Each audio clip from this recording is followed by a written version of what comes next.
Hello everyone, I welcome you to school G, India's first online school. मेरा नाम है अमृत कौर पिलानिया और मैं हूं आपकी हिस्ट्री टीचर। हम कंटिन्यू करेंगे क्लास 6 हिस्ट्री का चैप्टर 4। आज का टॉपिक जो हम स्टार्ट कर रहे हैं वो है क्या क्या है? Words to describe people. Okay, just a second, let me choose the highlighters and after that we will begin. Okay, आज का टॉपिक है भाई हमारा वर्ड्स टू डिस्क्राइब पीपल, यानी लोगों को किन वर्ड्स के थ्रू डिस्क्राइब किया गया है ऋग्वेदा में, उन चीजों के बारे में हम पढ़ेंगे। Let's begin. There are several ways of describing people in terms of the work they do, the language they speak, the place they belong to, their families, their communities and cultural practices। कि अगर आप किसी व्यक्ति के बारे में बताना चाहते हैं किसी दूसरे व्यक्ति को, तो आप क्या कहेंगे कि भाई उसका नाम ये है, उसका सरनेम ये है, उसके फादर ये काम करते हैं या फिर वो व्यक्ति ये काम करता है, एंड वो इस गांव को बिलोंग करता है, इस सोसाइटी के सेक्शन को बिलोंग करता है। ये सारी बातें आप उसके डिस्क्रिप्शन में बताएंगे। इसी तरीके से ऋग्वेदा में अलग अलग तरीके के लोगों के लिए अलग अलग वर्ड्स का यूज किया गया है, अलग अलग ऑक्यूपेशन के लोगों के लिए अलग अलग वर्ड्स का यूज किया गया है। पढ़ते हैं। Let us see some of the words used to describe people found in the Rigveda. Rigveda में क्या क्या वर्ड्स मिलते हैं हमें वो डिस्कस करेंगे। There are two groups who are described in terms of their work। काम के संदर्भ में, यानी कौन क्या काम करता है, क्या किसका ऑक्यूपेशन है, उसके संदर्भ में ऋग्वेदा में दो ग्रुप्स गिवन है। पहला ग्रुप है द प्रीस्ट, जिसको हम पंडित भी कहते हैं, समटाइम्स कॉल्ड ब्राह्मण्स, इन्हीं को ब्राह्मण्स भी कहा जाता है, who performed various rituals। और दूसरा ग्रुप है राजाज। एक ग्रुप हो गया प्रीस्ट्स का, जो कि बहुत इंपॉर्टेंट है, रिचुअल्स पूजा पाठ वगैरह करते थे। दूसरा ग्रुप हो गया राजाओं का, ओके, जो किंगशिप वाला जो सिस्टम होता है वो। These rajas were not like the ones you will be learning about later। कि वो राजा नहीं है जिनके बारे में आप नेचुरली सुनते हैं कि भाई हाँ ये वाला राजा था, उसकी इतनी बड़ी आर्मी थी, ठीक है, उसके पास इतना ज्यादा पैसा था, उसने इतने बड़े एरिया पे राज किया। नहीं, ये सारी बातें नहीं थी इन राजाओं की। ये राजा जो थे ये बस अपने अपने ट्राइब्स पे एक तरीके से रूल करते थे, उनको सही रास्ता दिखाने का काम करते थे। इनकी इतनी ज्यादा पावर नहीं थी, ये पूरा मशवरा सलाह मशवरा करके डिसीजंस लेते थे, ठीक है। They did not have capital cities, places, palaces और armies, nor did they collect taxes।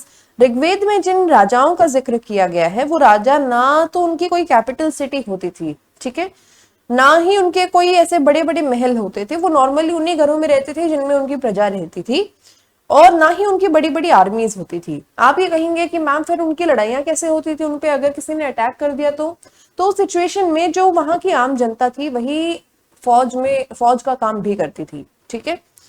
Not did they collect taxes, ना ही ये टैक्सेस कलेक्ट करता था ये वाला राजा। तो फिर इस राजा के पास जो भी थोड़ा बहुत पैसा इकट्ठा होता था वो जनता अपनी मर्जी से डोनेट करती थी। Generally sons did not automatically succeed fathers as raja. यानी कि जो राजा की गद्दी थी वो हेरेडिटरी भी नहीं थी, कि ऐसा नहीं था कि अगर बाप राजा है तो उसका बेटा राजा ही बनेगा। वो अपनी कैपेबिलिटी के हिसाब से राजा बन सकता था। सिलेक्शन होता था, पूरी जो जनता थी, किसी भी ट्राइब की जो जनता थी वो आपस में मिलजुल कर सिलेक्ट करती थी कि सबसे अच्छा सबसे काबिल कौन है पूरे कबीले में, और उसको फिर राजा बनाया जाता था। Read the previous sections once more and see whether you can find out what the Rajas did. Two words were used to describe the people or the community as a whole. One was the word Jana, which we still use in Hindi and the other languages. The other was Vish. The word Vaishya comes from Vish. दो words use किए जाते थे जनता को describe करने के लिए, community को describe करने के लिए। सबसे पहला वर्ड है जन, ठीक है, जिसको आप इंग्लिश में जना कहते हैं, क्योंकि ये लोग हर वर्ड के पीछे इंग्लिश में ए लगा देते हैं। तो वैसे तो ये जन है, लेकिन इसको आप प्रोनाउंस करेंगे जना, ओके।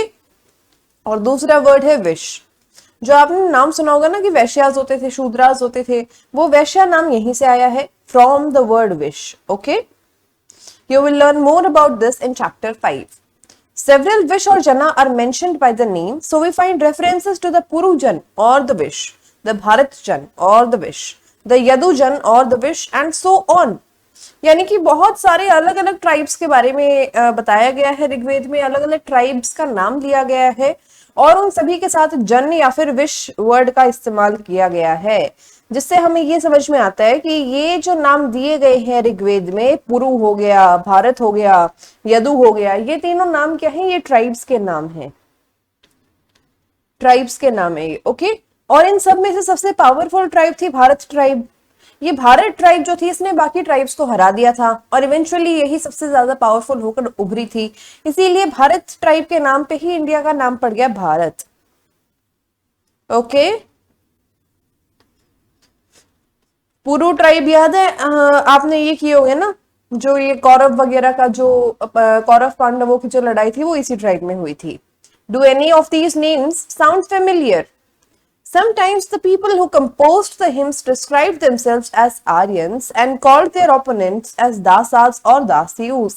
बहुत बार ऐसा आपको देखने को मिलेगा कि ऋग्वेद में जो भी मंत्र वगैरह लिखे गए हैं, जो भी आप मान लीजिए कि श्लोक लिखे गए हैं, वो जिनके द्वारा लिखे गए हैं वो खुद को आर्यन कहकर संबोधित करते थे और वो अपने दुश्मनों को दास या फिर दासियु कहकर संबोधित करते थे। ओके, दास या फिर दासियोस कौन थे? These were people who did not perform sacrifices and probably spoke different languages. Later on, the term dasa and the feminine dasi came to mean slave. Okay, slaves were women and men who were often captured in war. देखिए, ये जो दास या दासियों है, ये basically वो लोग थे उनकी सोसाइटी के जो वो वाली भाषा नहीं बोलते थे जो प्रीस्ट और राजा बोला करते थे। दास एंड दासियोस स्पोक अ डिफरेंट लैंग्वेज। इसका कहने का मतलब क्या है कि हो सकता है कि जो दुश्मन है, मान लीजिए कि दो कबीलों के बीच में लड़ाई हो गई है, कबीला ए एंड कबीला बी। कबीला ए जो है वो जीत गया, तो वो क्या करेगा? कबीला बी के जो लोग हैं उनको वो अपना दास बनाकर, अपना स्लेव बनाकर ले आएगा। इन्हीं का नाम पड़ गया दास या फिर दासियु। ओके, यहाँ पे दास जो है ये शूद्रास है और दासियुस जो है ये अनटचेबल्स हैं, अछूत जिसे आप कहते हैं। तो अनटचेबिलिटी देखिए, आज से 2500 साल पहले, 3000 साल पहले भी इंडिया में एग्जिस्ट करती थी, बट अब एग्जिस्ट नहीं करती because of our constitution, which is a very good thing. Okay, later on the term das and the feminine dasi, यानी कि उसका महिलाओं के लिए दासी वर्ड यूज होता था, आदमियों के लिए दास वर्ड यूज होता था। came to mean slave, बाद में इन्हीं वर्ड्स का जो इस्तेमाल है वो नौकरों के लिए किया जाने लगा। Slaves were women and men who were often captured in war, यानी लड़ाई के थ्रू जिनको कैप्चर किया जाता था वो दास हो जाते थे, दासियां हो जाती थी। They were treated as the property of their owners, यानी कि अगर बी जो है वो हार गया है, ये बी जो है ये अगर हार गया है तो बी के जितने भी लोग हैं उनको इस तरीके से ट्रीट किया जाएगा जैसे वो ए कबीले के लोगों की प्रॉपर्टी है। Okay, they will have no rights, नौकरों की तरह, जैसे कि बांध के रखते हैं ना जानवरों को, जैसे आप बांध के रखते हैं वैसे ट्रीट किया जाता था इनको। Who could make them do whatever work they wanted, और मालिक जो है वो अपने नौकरों से या फिर इन दासों से कुछ भी करवा सकते हैं, जो जो उनका मन करे वो काम वो अपने दास से करवा सकते हैं। While the Rigveda was being composed in the northwest of the subcontinent, there were other developments elsewhere. जब ऋग्वेद बन रहा था नॉर्थ वेस्ट में, यानी कि आज के दिन जो हरियाणा, पंजाब और ये पाकिस्तानी पंजाब है, ये वाला जो एरिया है, यहाँ पे जब ऋग्वेद कंपोज हो रहा था, ऋग्वेद के मंत्र श्लोक लिखे जा रहे थे, उस टाइम पे पूरे कॉन्टिनेंट में, अपने पूरे देश में अलग अलग जगहों पे और भी डेवलपमेंट्स हो रहे थे। उन डेवलपमेंट्स को अब हम नेक्स्ट सेक्शन में स्टडी करेंगे। Silent sentinels, the story of megalith, ये हमारा टॉपिक है। Look at the illustration in the next page. अगले पेज पे एक दो फोटोज देख लेते हैं, जैसे कि ये वाली फोटो गिवन है। This type of megalith is called cist. Some cist like this one shown here have portholes which could be used as the entrance। अब इनके बारे में पढ़ लेते हैं पहले, आपको एक आइडिया हो गया कि एक्चुअली हम पढ़ने क्या वाले हैं। इस टाइप के स्ट्रक्चर्स को हम स्टडी करेंगे which are made up of mainly stone. ठीक है, these stone boulders are known as megalith। ये जो बड़े बड़े पत्थर उस फोटो में हैं इनको कहते हैं मेगालिथ। देखिए यहाँ पे लिथ का मतलब क्या होता है? लिथ का मतलब होता है बेसिकली स्टोन।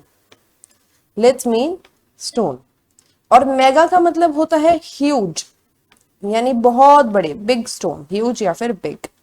सो मेगालिथ क्या हो गया? ह्यूज या फिर big stone. Okay, literally big stones.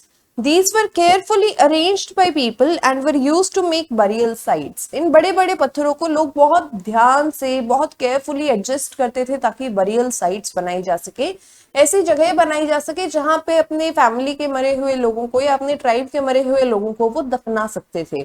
Okay, सो ऐसा नहीं है कि इंडिया में स्टार्टिंग से जो हिंदुइज्म है या फिर जो मान लीजिए कि ऋग्वेद को, वेदों को फॉलो करने वाले जो लोग हैं वो स्टार्टिंग से ही ये मतलब जलाते थे अपने फैमिली के मरे हुए लोगों को, उनका दहन करते थे। बहुत स्टार्टिंग के बहुत सारे ऐसे सिटीज आपको भारत में देखने को मिलेंगे जहां पे अपने करीबियों को दफनाया जाता था। फॉर एग्जाम्पल बुरजा होम में, मेहरगढ़ में, मेहरगढ़ वैसे पाकिस्तान में है, but anyway let's study. The practice of erecting megaliths began about 3000 years ago and was prevalent throughout the Deccan, South India, in the northeast and Kashmir. देखिए ये जो मेगालिथ्स वाली प्रैक्टिस है, अपने मरे हुए लोगों को दफनाते हुए मेगालिथ बनाना, मतलब बहुत सारे बड़े बड़े पत्थरों को अरेंज करके, एडजस्ट करके एक मतलब कमरा टाइप बनाना, ये जो प्रैक्टिस है ये भारत में कई जगह साइमल्टेनियसली चल रही थी। फॉर एग्जाम्पल इन डेक्कन यानी दक्कन में, साउथ इंडिया, नॉर्थ ईस्ट यानी कि जो ये नॉर्थ ईस्टर्न स्टेट्स हैं, Meghalaya, Mizoram, Nagaland, Manipur etcetera etcetera, and Kashmir. Kashmir में भी इस तरीके से बरियल्स होते थे। ठीक है, some important megalithic sites are shown on map 2 on page 13, वो देख लेंगे। While some megaliths can be seen on the surface, other megalith burials are often underground. बहुत बार आपको ऐसा देखने को मिलेगा कि ये जो मेगालिथ बरियल है ये अंडरग्राउंड होते थे, यानी कि मिट्टी के अंदर एक गड्ढा खोदा, उस गड्ढे के अंदर अपने फैमिली मेंबर को ऐसे दफनाया और उसके आसपास बड़े बड़े पत्थरों को एडजस्ट करके उसको कवर कर दिया। ये होता था मेगालिथ, जो कि हमें अंडरग्राउंड देखने को मिलते हैं। Sometimes archaeologists find a circle of stone boulders or a single large stone standing on the ground. बहुत बार आपको इसे देखने को मिलेगा कि जो मतलब हमारे आर्कियोलॉजिस्ट हैं, आर्कियोलॉजिस्ट कौन होते हैं मैं आपको कई बार बता चुकी हूँ। आर्की का मतलब होता है बहुत बहुत पुराना या फिर प्राचीन। ठीक है, और आर्कियोलॉजिस्ट वो व्यक्ति हैं, वो साइंटिस्ट हैं, वो पढ़े लिखे लोग हैं जो इन प्राचीन चीजों को स्टडी करते हैं, सभ्यताओं को स्टडी करते हैं ये लोग। तो आर्कियोलॉजिस्ट को कई बार काफी सारे छोटे छोटे पत्थर नहीं दिखते, बहुत बड़ा सा एक पत्थर बीच में स्टैंडिंग पत्थर मिलता है सिर्फ, उसको भी आप मेगालिथ ही कहेंगे। These are the only indication that there were burials beneath. कई बार अगर सिर्फ एक बड़ा सा पत्थर हमें कहीं पे देखने को मिल जाए तो वहां से भी हम कंक्लूड कर सकते हैं कि यहाँ पे नीचे बरियल होगा। फॉर एग्जाम्पल हमें एक बड़ा सा पत्थर मिल गया ये, बट हमें पता है कि इसके नीचे अंडरग्राउंड में एक बरियल है, क्योंकि इतना बड़ा पत्थर यहाँ पे नेचुरली नहीं आ सकता। This has to be brought from somewhere else and placed in this place. Okay, there were several things that people did to make megaliths. We have made a list here. Try and arrange them in the correct order. बहुत सारे काम होते थे megaliths वगैरह बनाते हुए, और वो जो काम है वो यहाँ पे लिस्टेड है, आप रीड करिए, खुद से भी कर सकते हैं, चलो मैं भी करवा दूंगी। और एक एक सेंटेंस को फिर आप क्या करेंगे, अरेंज करेंगे कि सबसे पहले उन्होंने क्या किया होगा, फिर उन्होंने क्या किया होगा मेगालिथ्स बनाने के लिए उस टाइम के लोगों ने। ये सारी चीजें फिर आपको इस पैराग्राफ को पढ़ने के बाद समझ में आ जाएगी। हाँ तो भैया देखिए, डिगिंग पिट्स इन द अर्थ, सबसे पहला पॉइंट है digging pits in the earth, second है ट्रांसपोर्टिंग स्टोन्स, थर्ड है breaking boulders, placing stones in position, finding suitable stone, shaping stone, burying the dead. सबसे पहले अगर हमारी फैमिली में किसी की या फिर हमारे जान पहचान में किसी की डेथ हो जाए और हम बरी करते हैं उसको, तो हम क्या करेंगे, सबसे पहले हम गड्ढा खोदेंगे। सो हम क्या करेंगे, सबसे पहले we will be digging pits in the earth, यानी कि सबसे पहले हम जमीन में गड्ढा खोदेंगे। उसके बाद we will bury the dead, यानी कि जो भी व्यक्ति एक्सपायर हो गए हैं उन्हें हम दफनाएंगे। फिर हम क्या करेंगे, हम सूटेबल स्टोन फाइंड आउट करेंगे, सुंदर सुंदर सा कोई पत्थर ढूंढेंगे, उसको फिर शेपिंग स्टार्ट करेंगे उन पत्थरों की। ठीक है, उन शेपिंग वाले जो पत्थर हैं उससे पहले हम उनको तोड़ेंगे। बड़े बड़े पत्थरों को छोटे छोटे पत्थरों में तोड़ा जाएगा, मतलब इतने छोटे पत्थर भी नहीं, कंपैरेटिवली छोटे पत्थरों में तोड़ा जाएगा।